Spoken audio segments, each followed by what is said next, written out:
Come on now. Right through the middle. How can you be this far out of breath?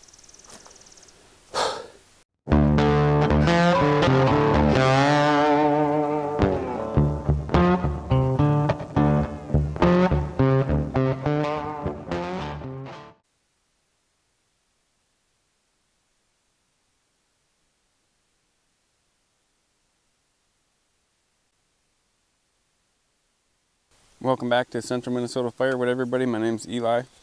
It's a real frosty morning here, April morning. It's about 26, 27 degrees. I just threw a couple of these pallets up to kind of separate the wetter wood to the drier wood. This is what I split here the other day. Get a quick moisture reading here.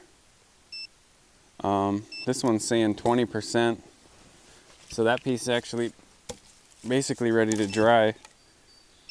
This one's saying 22. 22. 24.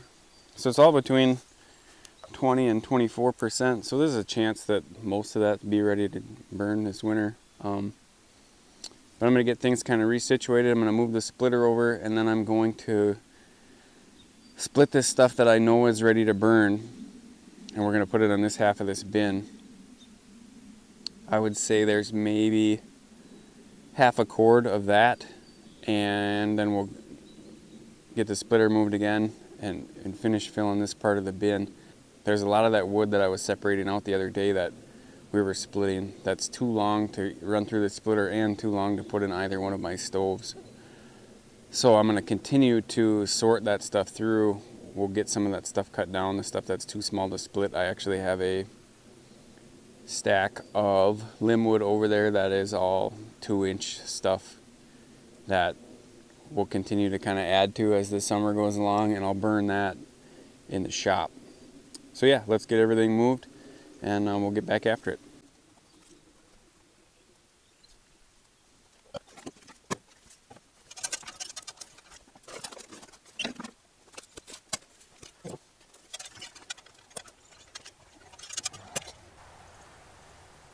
Actually, let's do a 180 with that. Controller's on the wrong side. Whew.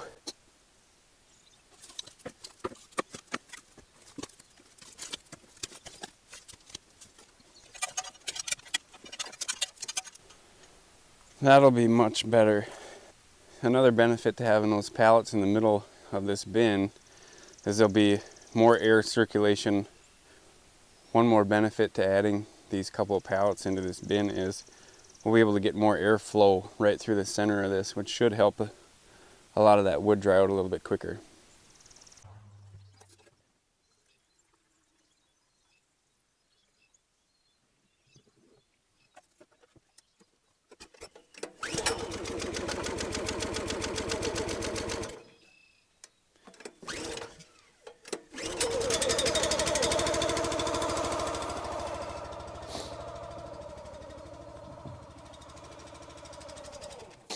Come on now.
So that's saying 27 on the wet wood setting, 18.5 on the dry wood setting, and there's definitely a lot of moisture in there.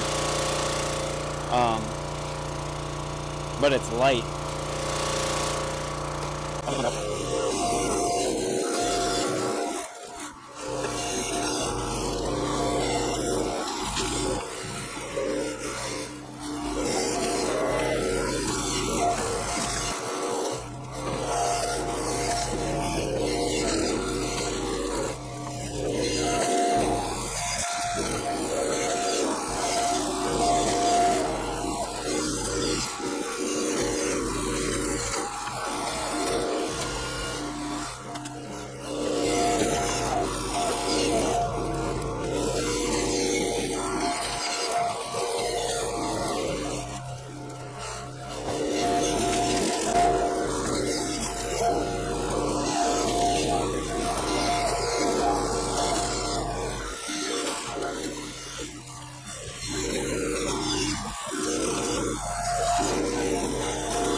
Well, you guys see how green, teal, whatever color you want to call it, that this oak is. And like I said earlier, I think it's from, at some point there being steel in this tree. It came from my buddy's yard, which used to be part of a cattle farm. So there is a good chance that at some point there was a fence that was wrapped around this tree, or some other reason that a person put some steel in this tree. I could be completely wrong. I think that's what it is. You guys tell me. I'm just going to leave you guys with this. No matter how bad things are, it's always going to be all right. Catch you next time.